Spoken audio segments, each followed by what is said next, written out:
5 315 Bruxellois exclus du chômage dès 2015. Le chiffre fourni par l'ONEM inquiète les présidents de CPAS. Les personnes exclues devraient se tourner vers les centres publics d'action sociale. Ce sera une grosse centaine de personnes qui seront concernées, qui risquent de se présenter au CPS au début du mois de janvier.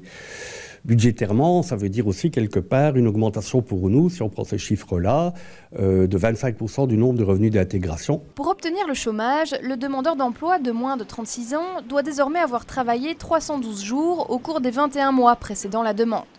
Entre 36 et 49 ans, il faut compter 468 jours au cours des 33 derniers mois.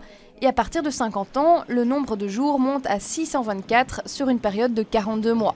Avec ces nouvelles règles, on peut déterminer que les demandeurs d'emploi résidant dans les communes du nord de la capitale devraient être les plus touchés. Toutes les communes qui se trouvent de l'autre côté du canal présentent un profil particulier et il est vraisemblable, lorsqu'on regarde les chiffres globaux, que ces chiffres seront plus importants, en tout cas, du côté du nord-ouest de Bruxelles qu'au sud, mais je ne dois pas vous faire un dessin sur la qualité de certaines communes. Selon la composition du ménage, le montant de l'allocation obtenue auprès du CPS sera différente. Les personnes cohabitant avec un travailleur pourraient par exemple ne rien obtenir du tout. Une perte d'allocation dans un ménage, elle se traduit forcément par des problèmes sociaux immédiats, surtout quand on sait que le niveau des allocations est en dessous du minimum vital de type européen. Donc il y aura de gros problèmes, très certainement, mais tout le monde ne sera pas également touché. Mais l'Office national de l'emploi nuance. Le chiffre de 5 315 Bruxellois exclus du chômage en 2015 pourrait diminuer en fonction du nombre de personnes retrouvant un emploi ou de certaines allocations prolongées selon le passé professionnel.